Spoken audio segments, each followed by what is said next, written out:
네. 마태복음 8장 집회자료 2번의 4페이지 신명기 28장 22절로 24절 그부터 나갈 차례죠. 바로 말씀을 읽습니다. 여호와께서 폐병과 열병과 염증과 학질과 한재와 풍재와 썩는 재앙, 이 썩는 재앙이란 이 예라콘이라고 하는 이 용어는 뭐 곰팡이가 이렇게 푸른 곰팡이라고 그러죠. 그것이 생겨가지고 잘 지워지지 않는 그런 것을 말하는 거예요. 그런데 곰팡이가 생기는 것은 나병인 거예요. 그러니까 썩는 거. 예, 그 썩는 재앙으로 너를 치시리니 이 재앙들이 너를 따라서 너를 진멸하게 할 것이라. 내 머리 위에 하늘은 노시 되고 내 아래 땅은 철이 될 것이며 여호와께서 비 대신에 티끌과 모래를 네 땅에 보내시리니 그것들이 하늘에서 네 위에서 내려 마침내 너를 멸하리라. 했는데 이 말씀은 앞에 레위기 26장에서 인용이 되는 거고 레위기 26장은 창세기에서 아담이 범죄를 한 것 때문에 땅은 저주를 받는다고 되어 있었죠. 그런데 가인이 살인죄를 더 범하니까 이제 땅이 다시는 효력을 내지 않도록 갑절의 저주를 받는 거예요. 거기에서 이게 인용하는 말이기 때문에 율법 말씀의 레위기 26장 찾아서 읽고 나가겠습니다. 레위기 26장 인용을 거기서 하기 때문에 신명기 28장이라는 건 그 레위기 26장에 보면 하나님께서 이렇게 징벌을 하겠다. 그래도 안 들으면 또 이렇게 징벌하고 그래도 안 들으면 더 징벌하고 해서 뭐 7배나 뜨거운 징벌을 하시는 말씀이 쭉 이어진 말씀이 레위기 26장이죠. 자, 그런데 우리는 오늘 에, 20절부터 19절부터 읽어야 되겠다. 19절부터 22절까지 보겠습니다. 19절부터 내가 너희를 세력으로 말미암는 교만을 꺾고 여기 세력으로라는 말은 아주 기질 이런 것이 강력한 그런 육적인 힘을 말하는 거예요. 이제 자식을 기르는데 매질을 해도 이를 막 갈아가면서 엄마나 잘못했어 이렇게 하지 않고 그냥 그 매를 다 막 지가 막 피가 철철 나도 맞는 그런 것 보고 여기는 이제 세력으로 말미암은 교만 이렇게 번역을 했어요. 너의 하늘을 철과 같게 하며 너희 땅을 놋과 같게 하리니 여기서 인용한 건데 신명기는 하늘을 노시 되게 한다 했고 땅을 철이 되게 한다 그랬죠. 그러니까 이렇게 교차적으로 저주받고 강팍하고 완악해지는 인간의 마음을 이렇게 저주가 이렇게 갑절로 임한다 그런 말이에요. 너의 수고가 뜰지라 땅은 그 산물을 내지 아니하고 땅의 나무는 그 열매를 맺지 아니하리라. 이제 이 말은 아까 내가 인용했던 아담의 범죄로 인해서는 땅에서 그래도 수고만 하면 먹을 것을 내줬죠. 그런데 가인이 범죄한 건 땅이 다시는 효력을 내지 않을 거다 그랬어요. 그러니까 이제 이 저주가 이렇게 임한다 그래요. 그러니까 그 창세기에 나온 그 말씀을 선지자들이 율법이 선지자들이 해석을 한다는 것은 저주받은 인간의 마음이 그만큼 강팍해지고 완악해져서 하나님께서 아무리 은혜를 베풀어 주시려고 해도 은혜가 투과되지 않는 거예요. 땅이 너무 메마르면 비 오면 다 흘러내려가 버리고 그걸로 끝이잖아요. 그런 상태가 저주다라는 거예요. 갑자기 저주가 임했다 이렇게 말하는 거예요.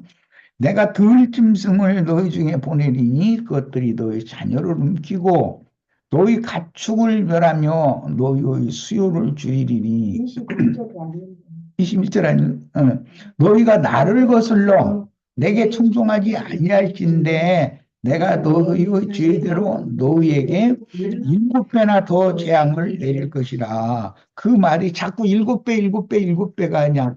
7번이나 계속 되는 이야기가 레위기 26장이에요.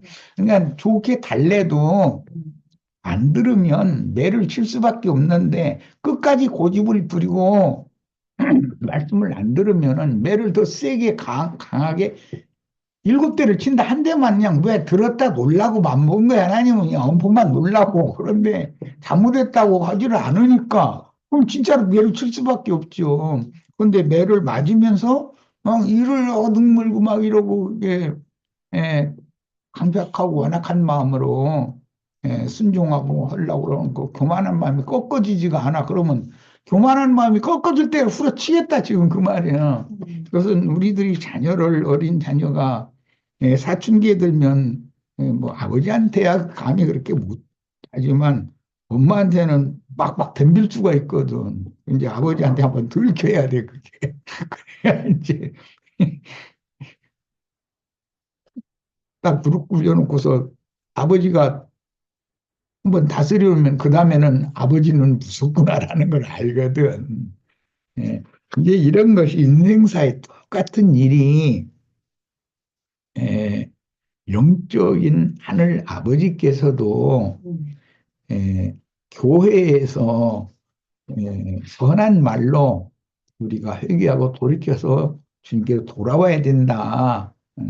그런 얘기를 할 때 귀담아 들으려고는 않을 수가 있는 거예요. 그렇게 되면 이제 결국은 최후로는 사랑하는 자녀라면 에, 하나님이 징벌을 가하지 않을 수가 없는 거죠. 세상에서도 오죽하면 잠언서, 전도서 이런 데 보면 자식을 초달하여 기르지 못하는 그 아버지는 아버지도 아니다 이랬잖아요. 예, 예. 어머니는 말로만 다 일러서 해결하려고 그러지만 어머니를 사춘기가 되면 어머니 말을 잘 안 듣거든. 그러면 아버지가 이걸 잡아놔야 되는 것이거든. 그런데 그게 인간사회도 그렇다 이거예요. 자식을 아버지가 옹냐옹냐하고 그것만 하고 어, 필요에 따라서 그 질의하지를 않고 이게 뭐 우리 본성에 초달하지 못하는 아버지 이렇게 했는데 매질을 하지 못하는 아버지다. 그거는 아버지 자격이 없다는 거예요. 우리 은상이는 잘하겠지 뭐. 그리고 윤지는 아이가 음, 영특하고 원래 좋은 밭을 타고 나서 그렇게 막 할머니나 엄마한테 뭐 깔고 댕기고 그런 일은 절대 없을 거라고 난 믿으니까. 음. 그런 자식 두는 것이 얼마나 행복한 일인지 몰라. 계속 자식이 속썩이면 사람 죽어 있고. 그보다 더 힘든 일이 없잖아. 세상 만사의 세상에서 돈이 잘 벌리고 말고 이것이 중요한 게 아니거든, 이제. 자식이 속썩이고 이렇게 되면. 그런 걸 보면 우리는 감사할 일이 너무 많지. 자, 얘기가 딴 데로 가면 시간이 가니까, 자, 이제 이 자료로 다시 돌아오겠습니다. 레위기 26장에서 읽었고 이런 모든 하늘이 노시되고 땅이 철이 된다라고 하는 것은 인간의 마음이 저주가 임하면 강팍하고 완악해져서 좋은 말로 타일러가지고 잘 듣지 않는다는 거예요. 그때는 사랑하는 자녀는 아버지가 징계를 안 할 수가 없는 거죠. 근데 이제 에, 하나님께서 간여를 하지 않고 간섭하지 않고 그냥 내팽겨둔다. 초달을 하지 않는 아버지, 이제 이 성경이 이렇게 표현하는데, 그건 버렸다는 뜻이거든. 너 들깨로 하고 싶은 대로 해라. 그 말이거든. 그런데 그것은, 예, 하나님께서 나를 버렸다라는 뜻인 것이거든. 자꾸 나를 책은지르고 간섭하고 잔소리하고 이렇게 해야만 나를 사랑한다는 거거든. 예, 그런 뜻이에요. 자, 개념을 알고 흙에서 취한 첫사람 아담의 범죄로 인해서 처음 하늘 아래의 땅에는 저주가 선포되어 보기에도 먹기에도 좋은 열매를 맺는 나무가 무성하던 좋은 땅이 가시와 엉겅퀴를 내는 황무한 땅이 되었습니다. 아담의 저주로 인하여 땅에 이런 저주가 임했었죠. 그러므로 보기에도 좋고 먹기에도 좋은 실과를 맺던 생명나무들의 과원, 에덴 동산이라고 되어 있는데 그게 먹기에도 좋고 보기에도 좋고 먹기에도 좋은 많은 나무들을 나게 하셨다 이렇게 했어요. 그 땅에는 그 생명나무들의 과원에는 저주가 임하여 황무한 땅이 되었고 첫사람 아담은 이마에 땀을 흘리며 개간한 밭에서 대대로 땀을 흘리며 경작하여 얻은 채소를 식물로 삼아야 했는데 아담이 개간한 땅을 상속받은 경작자, 땅에 농사하는 것은 경작자라고 그러지만 목축을 겸해서 하기 때문에 그때는 목자라고 그렇게 말하죠. 경작자는 목자는 땅의 산물로 제사하는 가인이었다. 예, 가인은 경작자의 사명을 행했고 아벨은 목자의 사명을 이제 행한 것으로 나누어졌죠. 저주가 임한 땅의 제사장 가인의 동생 아벨 제사장은 하나님이 옳게 여기시고 받으시는 의로운 제물, 즉 대속 제물인 양의 첫 새끼와 그 기름으로 제사하였으니 자기 부모를 대속하기 위해 하나님이 친히 짐승을 잡아 죽여서 그 가죽으로 새 옷을 져서 입혀주셨죠. 그것을 계시를 받았다 이거예요. 아, 사람이 저지른 그 죄의 형벌이라는 것, 지금 저주라는 것은 짐승에게 전가하고 짐승이 대신 형벌을 받고 그 대신 짐승을 대속제물로 제사함으로 잘못을 저지른 사람은 용서받는 길이 있구나. 이게 이제 제사법이죠.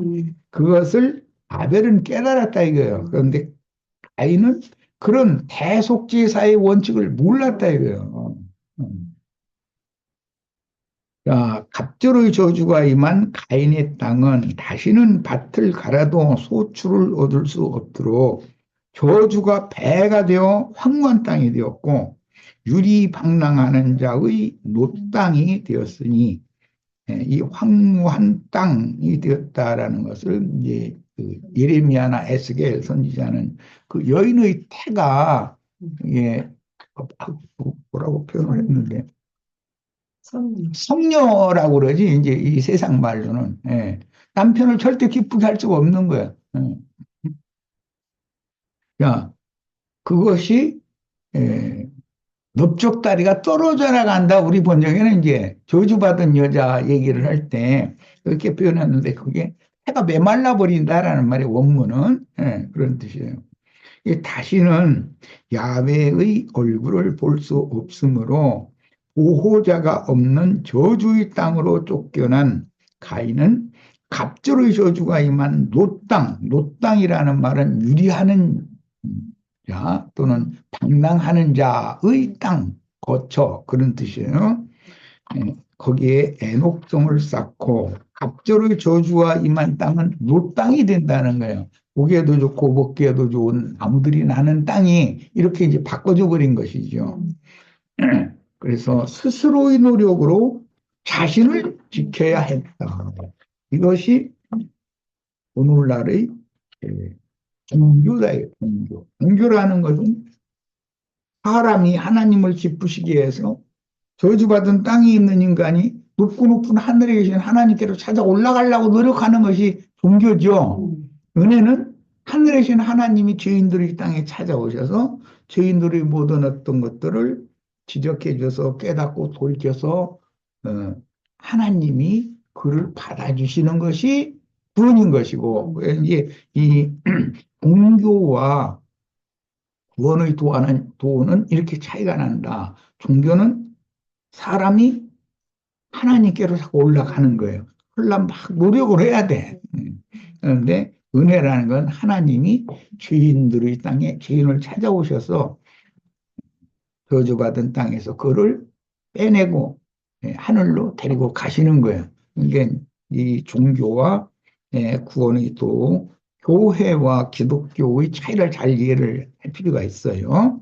자, 하나님의 나라는 성령 안에 있는 의와 평강과 희락이기 때문에 모든 율법 종교인으로부터 저주받은 사람, 부정한 사람으로 찍혀서 구걸하기도 어려운 처지에 가족의 도움으로, 왜냐하면 문둥병 환자, 유출병 환자, 사망을 만진 자는 진 밖에 격리 수용을 하는 것이 율법이었기 때문에 그렇게 되면 우리 사람 다니는데 돌아다니야 구걸이라도 하지 구걸도 할 수 없는 거죠. 그러면은 감옥에 갇혀 있는 사람 그 가족이 그 면회 가서 뭐 돈이라도 좀 이게 주고 뭘 해야 하는 것처럼 그렇게 가족의 돌봄이 없으면 살아나갈 방법이 없는 그런 사람들을 이렇게 여기서 나병 환자다 이렇게 비유를 해놨다는 거예요.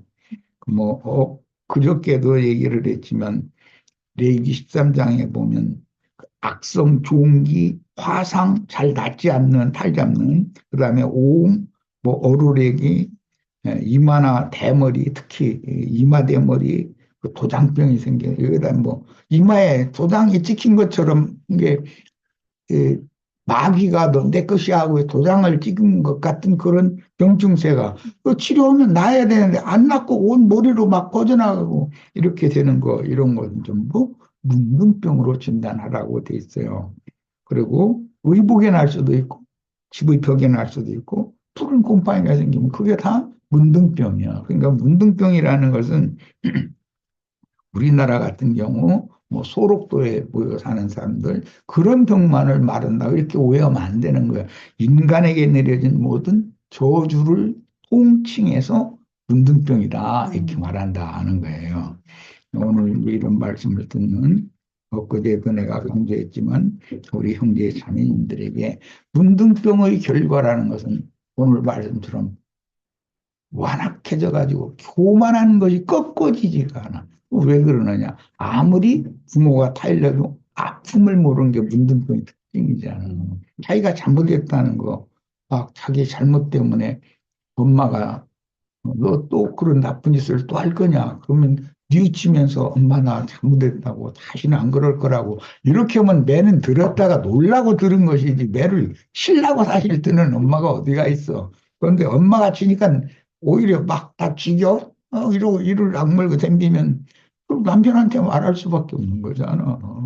남편의 손에 이제 끌려가면 뭐 무릎 딱 꿇려놓고 남편은 엄마가 다스리는 거하고는 다르지. 남편이라는 아버지는.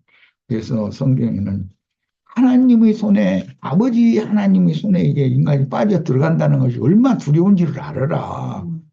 이런 표현이 나온 거예요. 이게 셈족이 자식을 교육하는 교육 방법이거든요, 이것이. 자, 이제, 본문 마태복음 8장 3절 읽습니다. 예수께서 손을 내밀어 그에게 대시며 그는 문둥병 환자죠. 여기 갈릴리 지역의 산에 올라가셨다가 내려오면 이 사람을 만나기 때문에 이 사람은 이방 지역으로 취급받는 갈릴리 지역의 나병 환자예요. 그러니까 이제 예수님이 예루살렘에 가면 그 나병 환자촌이 베단이라는 곳이잖아요. 거기 가면 나사로의 오누이 중에 언니 오누인 마르다의 남편 시몬이라는 사람이 나병 환자잖아요. 그러니까 그 동네는 나병 환자촌이란 말이에요. 그런데 율법에는 그 나병 환자촌에 제사장이 가서 진찰을 하라고 돼 있거든. 모세 율법에는. 그러나 유대인들은 그 법을 변개시켜서 부정한 그런 나병 환자촌에 제사장이 거룩한 제사장이 거기 나가는 일이 없단 말이에요. 그들은 그렇게 하다 죽어야 당연한 걸로 그 고통을 갖다 죽어야 당연한 걸로 이렇게 생각하지. 그러나 예수님이 오신 목적은 그 저주받은 땅에 그 저주 중의 고통 가운데 이렇게 소망 없이 하나님도 원망하고 세상 사람도 원망하고 자기는 어떤 소망도 없는 그런 밑지 그 저지에 있는 그런 사람들을 건져내서 구원하시러 예수님 오셨다. 지금 그 말이에요. 그런데 갈릴리 지역에도 이런 나병 환자가 있는 걸로 성경에 나오고 예루살렘에서 한 오리쯤 떨어진 감람산 기슭의 베다니에 그런 나병 환자가 있었다. 이제 이런 얘기가 성경에 나오는 거예요. 자, 예수께서 손을 내밀어 그에게 대시며 이르시되 손댄다는 것은 아버지가 와서 친다 이 말이에요. 이 선지자들을 보내서 선한 말씀으로 어머니가 자식을 기르듯이 하나님 말씀은 이렇다. 정체로 돌아와야 된다라고 파일러도 안 들으니까 이제 아버지가 이제 직접 와서 이제 치러 온 거죠. 지금 그 말이야. 그게 나병 환자는 하나님이 오셔서 손을 대시지 않으면 안 고쳐진다는 거예요. 이게. 아버지가 초달을 해야만 되는 거죠. 갑절의 저주가 임한 그렇게 강팍하고 완악해진 사람들은 그래야 깨진다는 거죠. 자, 내가 원하노니 깨끗함을 받으라. 여기서 내가 원하노니라는 것은 하늘 아버지가 왔다 이제. 예. 여기서 내가 원하노니라는 건 엊그제 내가 강조해서 얘기했듯이 하늘 아버지께서 원한다라는 말은 나는 너를 매질을 해서라도 결국은 못된 버르장이 고치고 버르장머리 못 오게 하고 너를 구원할 거다. 그런 말이란 말이에요. 사실은 이 그냥 인간적으로 보면 달래주는 좋은 말이 아닌 거죠. 하나님께서 오셔서 손을 대가면서 내가 원한다 이 말은 사랑하는 자식이기 때문에 내가 너를 그대로 내버려 두지는 않을 거다. 너 그대로 죽게 놔두지는 않을 거다. 악적인 내가 너를 말하자면 초달해서라도 너를 고쳐놓고 말 거다. 이제 이 말씀이에요. 그런데 이렇게 꼭 아버지의 맷손을 당한 다음에 돌이키는 것보다는 하나님이 보낸 종선지자들을 통해서 즉 교회를 통해서 교회의 목회자들을 통해서 좋은 말로 다 이럴 때 듣는 게 좋다는 거예요. 전도자의 말을 막 무시하고 지멋대로 끝까지 가려고 그러고 그러면 안 되죠. 나중에 이제 문둥병을 또 고치는 이야기가 또 나오는데 에, 뭐 소용들과 또 전는 자들이 성전에서 예수께로 나오며 고쳐준다. 이렇게 돼 있어요. 그러니까 율법 성전에는 맨 소경들하고 이제 저는 자라고 그랬는데 하나님께서 정해 주신 종로 바른 길로 가지 못하고 곁길로 자꾸 새 나간다. 그런 말이에요. 왜 자식을 왜 혼내요? 곁길로 새 나가니까 그러지. 학교에 가서 공부 잘하고 정상적으로 시간 맞췄으면 정상적으로 집에 돌아오고 또 어디 뭐 학원에 갈 일 있으면 정상적으로 학원에 가고 또 어머니 아버지가 시키는 대로 하면 내지를 필요가 없는 거 아니야. 그런데 자꾸 학교 파하면 애는 집에는 안 들어오는데 어디 엉뚱한 데 싸다니고 이런 소문이 만약에 부모 귀에 들리면 이게 그 가만 놔두면 안 되잖아. 자기 자식 농사 망하는데 이제 찾아나서고 엄마 같으면 뭐 이제 애를 타고 하겠지. 그런데 그게 잘 안 들으면은 아버지가한테 말을 안 할 수가 없죠. 그래서 이제 아버지가 초달을 해서라도 오늘 그 내위기에서는 그 교만을 꺾지 아니하면 말이야 7배나 막 징치를 더할 거다. 이제 이랬어요. 예. 여기서 그래서 내가 원하노니라는 이 말씀이 보통 말이 아니다.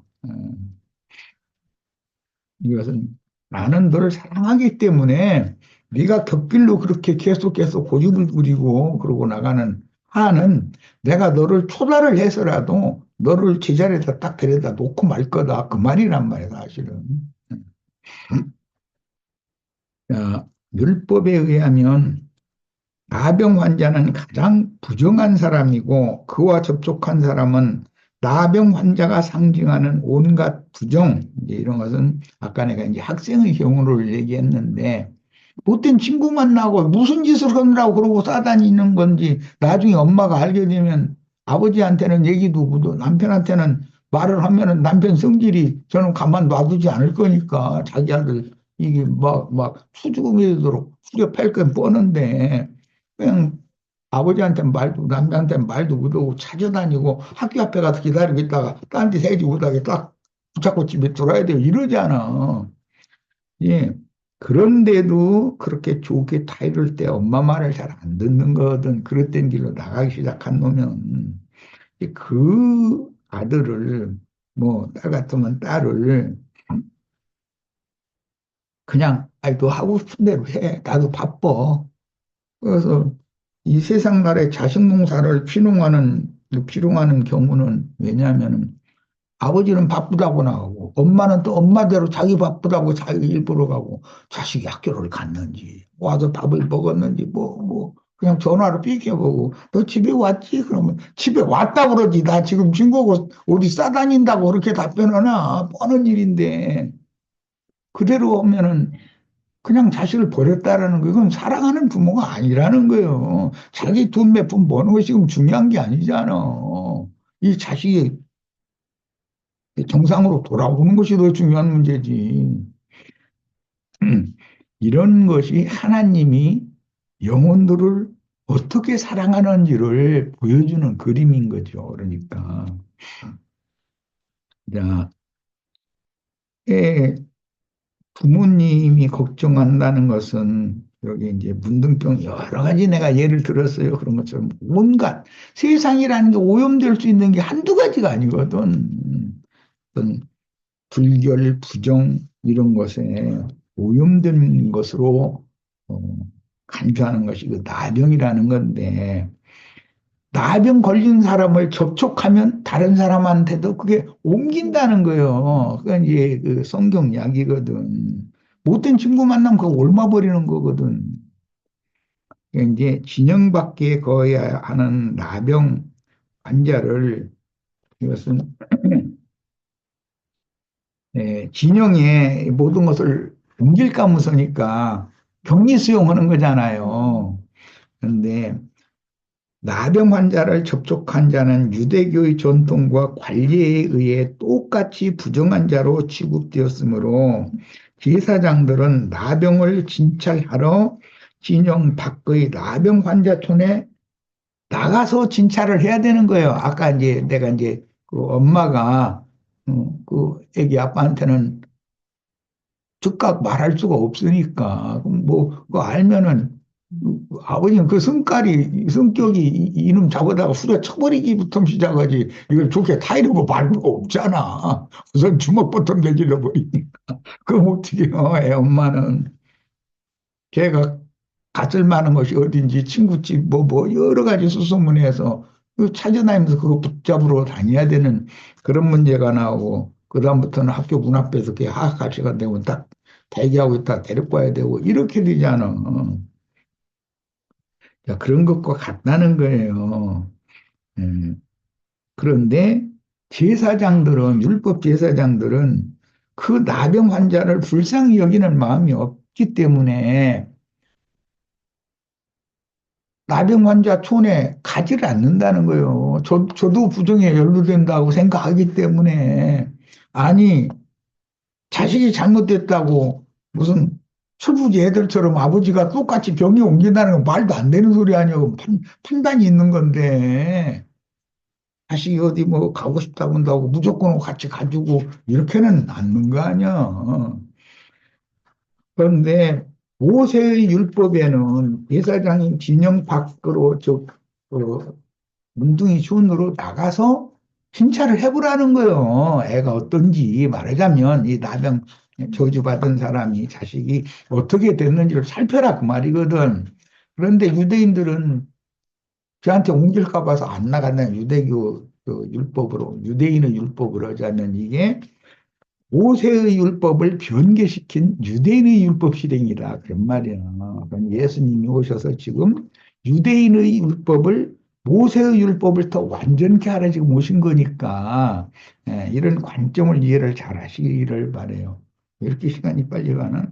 자, 모세의 율법을 변질시킨 유대인의 율법대로라면 유대인인 예수는 이 문둥병자에게 손을 대면 아니 되나. 모세의 율법에는 나가서 진찰을 하라고 돼 있는데 모세의 율법을 때로를 않고 유대인의 율법을 지킨단 말이야. 그럼 안 나가는 거예요.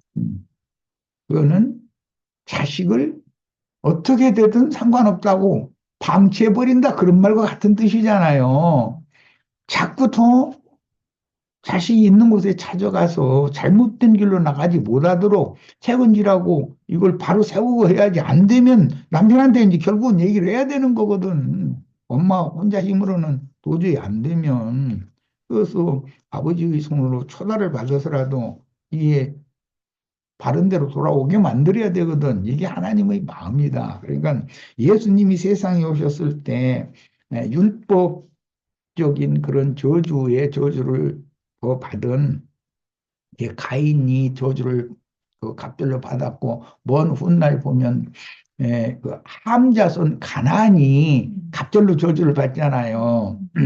이렇게 갑절의 저주를 받은 자식은 자식이 망가졌다 그 말이야. 이제 완전히 어떻게 회복시킬 수 없도록 망가져서 그때 하나님 아버지가 찾아오셔서 그걸 잡아다가 초달해 버린다 그 말이에요. 지금 그게 손대면서 말씀하신다. 내가 너를 깨끗게 해주길 나 원한다. 예, 하나님의 이런 손찌검과 하나님의 원하심이라고 하는 것이 나와 무슨 상관이 없으면 아무 소용없는 얘기잖아. 성경에 이런 얘기가 있으면 뭐해. 나의 구원의 관계가 돼야지. 그래서 하나님이 찾아오셔서 손을 대시며 내가 원하노니 깨끗함을 받으라 이렇게 하심으로 가인에게 임했던 갑절의 저주, 함의 아들 가나안에게 내려졌던 갑절의 저주의 사슬에서 끊어 주셨다. 저주에서 그 영혼을 끊어냈다. 이 말은 다시는 그런 옛버러지를 이제는 못하게 해놨다. 그 말이잖아. 정신 바짝 차리게 했다. 그 말이죠. 성경에 이르된 나병 환자에게 임한 하나님의 저주는 율법 하나님과 율법 종교인들에게 완전히 버림을 받아 자칭 경건하여 건강한 사람들과는 섞여 살 수 없도록 진영 밖으로 격리 수용을 했잖아요. 그게 이제 문둥이촌이라고 그러죠. 그랬는데 율법 성전에 나가 그런 자들은 거룩한 사람들만 모여서 하나님께 제사하는 율법 성전에 나가서 기도도 할 수 없어 하나님 앞에. 그러면 이 사람은 아무 소망이 없는 거잖아. 하늘로부터도 버림받고 인간 세상으로부터도 버림받으면 무엇에 소망을 두고 살아. 그러니까 점점 더 막될 수밖에 없는 거죠. 그것을 엊그제 이제 내가 설명을 할 때 그 율법에 그 진영 밖에서 격리 수용된 나병 환자는 건강한 사람이 주위에 나타나면은 윗입술을 가리고서 나는 부정한 자요, 나는 부정한 자. 이것을 죽을 때까지 그걸 해야 된다. 이 말은 자신의 인생을 한식만 죽을 때까지 하다가 그냥 저주 아래 죽어야 된다. 그런 일이란 말이에요. 그런 얘기란 말이에요. 그런 사람을 제사장은 진영 밖에 나가서 그 사람 찾아가서 그 사람에게 새 소망을 주고 새 힘을 주고 해서 치료를 해줘야 되는 거잖아. 당연히 제사장이라는 게 그럴 목적으로 하나님이 세운 거니까. 그런데 율법 제사장들은 그렇게 안 했다는 거야. 그래서 때가 차서 예수님이 찾아오셔서 이 사람을 의도적으로 찾아간 거예요, 지금. 그 얘기예요.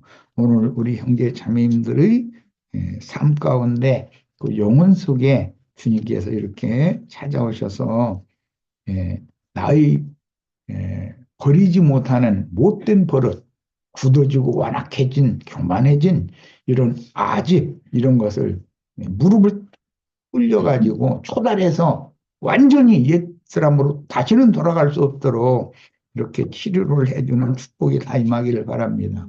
실시간 여기까지 해서 마치고 잠시 쉬었다.